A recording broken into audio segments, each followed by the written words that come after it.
It's time for Supply Chain Now, broadcasting live from the supply chain capital of the country, Atlanta, Georgia.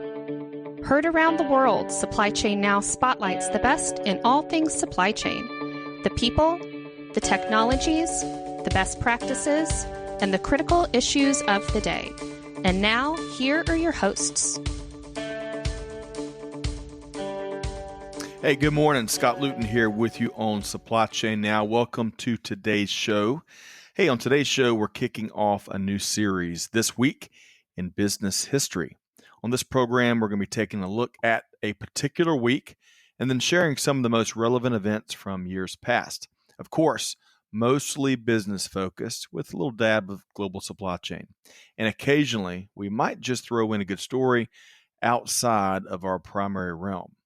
So join me, will you, on this look back in history to identify some of the most significant leaders, companies, innovations, and perhaps lessons learned in our collective business history. Now, this week in business history for the week of June 14th. Hey, in story one, on June 15th, 1844, Charles Goodyear officially received the patent for vulcanization. So before we dive into Mr. Goodyear's story, let's better understand vulcanization.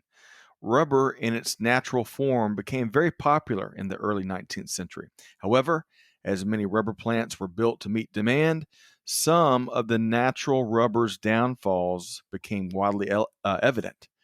In the hot summers, rubber melted into a mess, and in the cold New England winters in particular, rubber became hard as a granite rock. Consumers were in uproar. Demand fell off a cliff. Rubber plants, especially in the United States Northeast, were closing left and right. So you enter vulcanization, where a variety of chemicals, especially sulfur, is added to rubber and heated.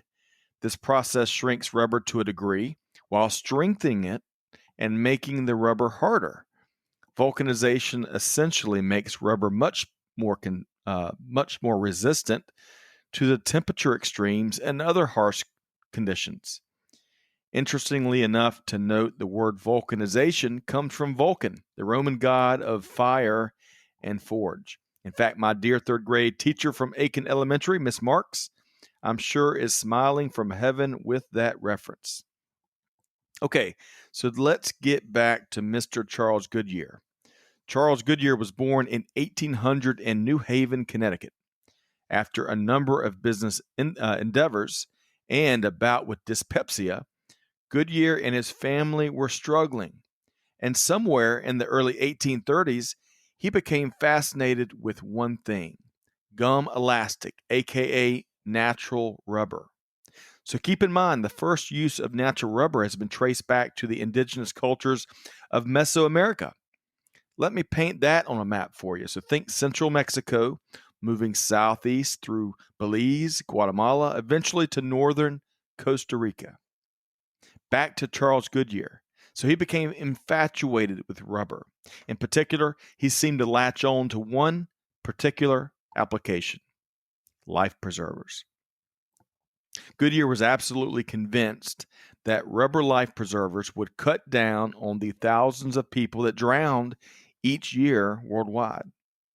Scraping by with nothing but whatever he could get from his investors, working on a variety of products beyond life preservers. Goodyear worked on mail bags for the U.S. government, which were ultimately proven to be faulty due to how the rubber fabric fell apart at high temperatures. Times were tough. Goodyear's family suffered dearly. In fact, Charles Goodyear was put in debtor's prison due to a ton of unsecured borrowing, and the price was steep. As it's been reported that 6 of Goodyear's 12 children died before reaching adulthood. But Goodyear persevered. He was bound and determined to succeed. The countless experiments didn't stop, and there were some breakthroughs. In fact, Goodyear experienced enough success to build a factory or two where they produced a variety of goods, including those life preservers. And wouldn't you know it, just as the Goodyear family was settling in somewhat to a degree of success and a new home, disaster struck. This time in the form of a financial crisis that hit the entire United States. Deemed the Panic of 1837, it deepened into a depression that shook the entire country. Goodyear lost everything. But as most passionate entrepreneurs do, he soldiered on. In 1839, serendipity arrived on the scene, and in an accident in the lab, Goodyear stumbled across the discovery that when sulfur is added to rubber and hits a hot stove, it improves the product. The genesis of vulcanization, which Goodyear would coin. He and his colleague Nathaniel Hayward would go on to receive a patent for this initial discovery, but it wasn't quite perfected. Goodyear would work to perfect the process of vulcanization at a small factory that he and a variety of partners ran in Springfield, Massachusetts. And on June 15th, 1844, Charles Goodyear would receive patent number 3633 from the United States. At the top of the patent, it reads, "Improvement in India rubber fabrics." There would be patents for vulcanization in other countries, court cases involving infringement. Certainly never a dull moment in Charles Goodyear's journey. Many asked him about how many others benefited from all his tireless work, to which Goodyear would write, quote, "The advantages of a career in life should not be estimated exclusively by the standard of dollars and cents, as is too often done. Man has just cause for regret when he sows and no one reaps." End quote. This is a very striking quote from Charles Goodyear when you consider that the Goodyear Tire and Rubber Company, which had revenues in excess of $14 billion in 2019, and whose famous blimp can be found at any big event across the world, well, that company was actually founded almost 40 years after Charles Goodyear's death by a completely unrelated individual, Mr. Frank Sieberling. All right, from tires to technology today on This Week in Business History. Story 2, on June 16th, 1911, a company that would eventually become known as IBM is formed in Endicott, New York. International Business Machine, known around the world as IBM and Big Blue, is an iconic American company. Although it's been claimed that over 70% of the company's workforce are based outside of the United States. But did you know that perhaps the company never would have been formed if it hadn't taken the U.S. Census team 8 years to process census results back near the end of the 19th century? That's right, Hermann Hollerath was a census worker that was determined to find a better way to cope with the endless data that was produced and had to be accounted for as part of the census approach. Hollerath would ultimately invent the punched card tabulating machine, which was patented in 1844. The machine was used in the 1890 census, which, despite all the population gains and the sheer increase in data from the 1880 census, the tabulating machine helped cut down process time from 8 years to 6 years. He'd also Mr. Hollerath would form the Tabulating Machine Company in 1896. Despite the company's potential, things weren't quite cracking for Herman and the team. Thus, in 1911, 4 corporations were amalgamated to form a new company, the Computing, Tabulating, Recording Company, which would be referred to as CTR. This huge business deal was orchestrated by Charles Ranlett Flint, the pride of Thomaston, Maine. Now, Flint was uniquely talented in the art of the deal. In fact, he earned the nickname Father of Trusts. Prior to shepherding the formation of CTR in 1911, Flint had bundled several companies together to form U.S. Rubber, which still exists today. You may know U.S. Rubber as Uniroyal, a subsidiary of the French tire maker Michelin, at least here in North America and parts of South America. But back at the Computing, tabulating recording company, Charles Flint was struggling to lead CTR and its various components. Keep in mind, though, these components had tons of potential. They included the first time clock, the first time card recorder, the newly invented computing scale, and of course, the before-mentioned punched card data processing equipment. So what is an investor to do? Bring in the adult supervision, perhaps, as my dear friend Greg White likes to say. That's right, White. Flint hired Thomas J. Watson, who had a wide variety of experience. He had sold organs and pianos. Watson had sold sewing machines. He taught school for exactly one day. Must not have been for him. Thomas J. Watson had even opened a butcher shop where he had gotten to really know one of the tools of his trade, the cash drawer. Yes, just prior to being hired by CTR, Watson had a ton of success with National Cash Register. You might know it better as NCR. Watson had gotten familiar with his cash register, where he used to ring up his butcher shop customers. So much so where he chose to start selling the devices himself. And he did well, really well, maybe too well. In 1912, NCR was charged with the Sherman Antitrust Act. Watson and 26 other NCR employees were convicted and sentenced to 1 year in jail. However, these convictions were overturned in 1915. Thus, while the case was being appealed, Watson was available to start with the computing, tabulating, recording company directly. Charles Flint hired Thomas J. Watson on May 1st, 2014 as general manager at CTR. In 1914, the company would earn revenues of about $9 million. They had 1,346 employees and 700 shareholders. In 1956, the year Thomas J. Watson stepped down as CEO, IBM would have $892 million in revenue and over 72,000 employees. Needless to say, Watson made a legendary impact on CTR. In fact, the vast growth of the business by the 1920s necessitated a name change. Gone was Computing, Tabulating, Recording Company, and in its place, the legendary International Business Machines, dubbed around the world as IBM, of course. But the growth didn't go without its controversy. Still to this day, Thomas J. Watson's dealings with Nazi Germany have been criticized and investigated.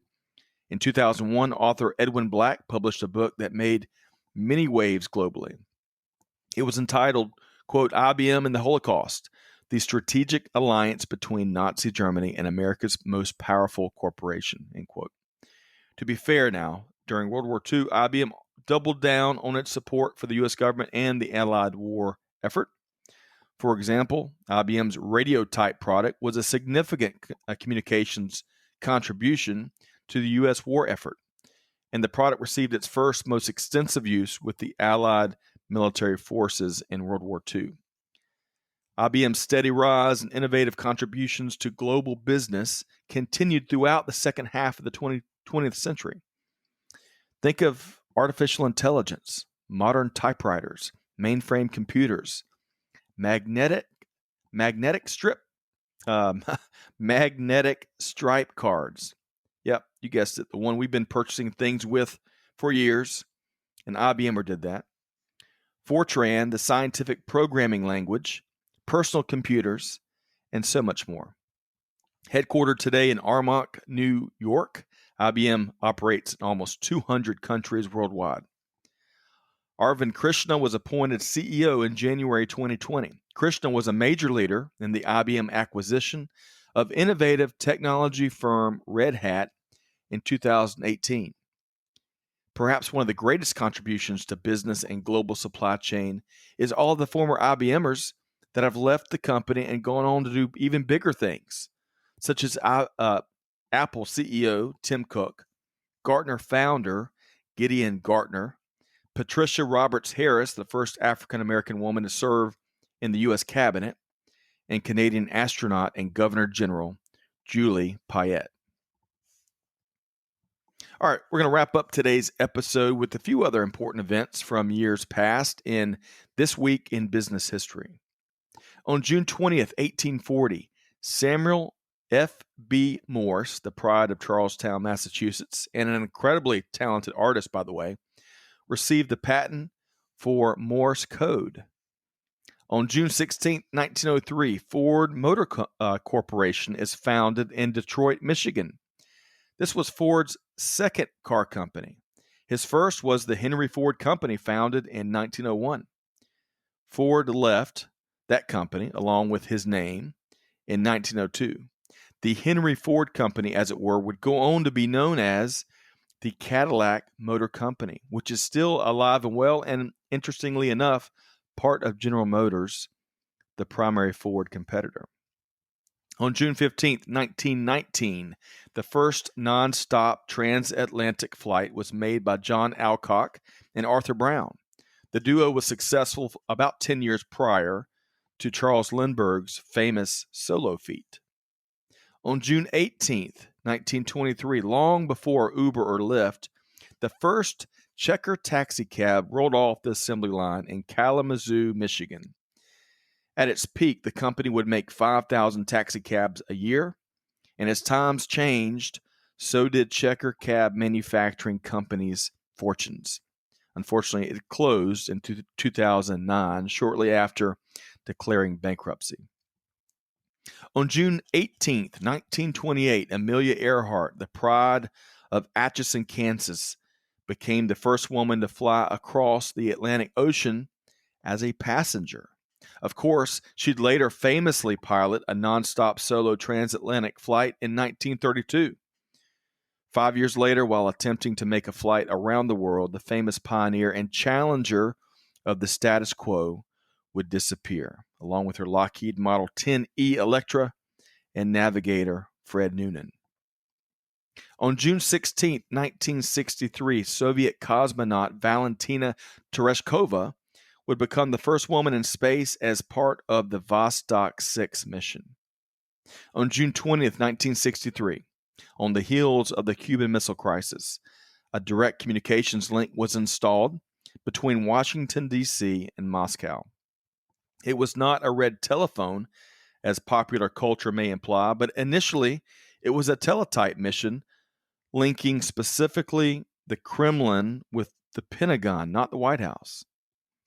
Meant to eliminate the diplomatic delays and to avert any misinterpretations that could lead to a deadly nuclear exchange between the U.S. and the Soviet Union. Finally, and most importantly, on June 19, 1964, the U.S. Senate finally passed the Civil Rights Act of 1964. The U.S. House had approved this landmark legislation back in February, several months prior of 1964. It got much trickier, by the way, in the Senate. Ultimately, it had to overcome a robust filibuster. A filibuster, a political maneuver designed to obstruct action being taken by essentially continued talking and grandstanding. Nevertheless, the bill passed the U.S. Senate and was signed into law on July 2nd, 1964, by President Lyndon Baines Johnson. So a pretty special week in business and in general, if you ask me at least. I hope you've enjoyed this first edition of This Week in Business History here on Supply Chain Now. Be sure to check out our wide variety of industry thought leadership, webinars, live streams, podcasts, you name it, other special events at supplychainnowradio.com. Find us and subscribe wherever you get your podcasts from. On behalf of the entire team here at Supply Chain Now, this is Scott Luton wishing all of our listeners nothing but the best. Hey, do good, give forward, and be the change that's needed. And on that note, we'll see you next time on Supply Chain Now. Thanks, everybody.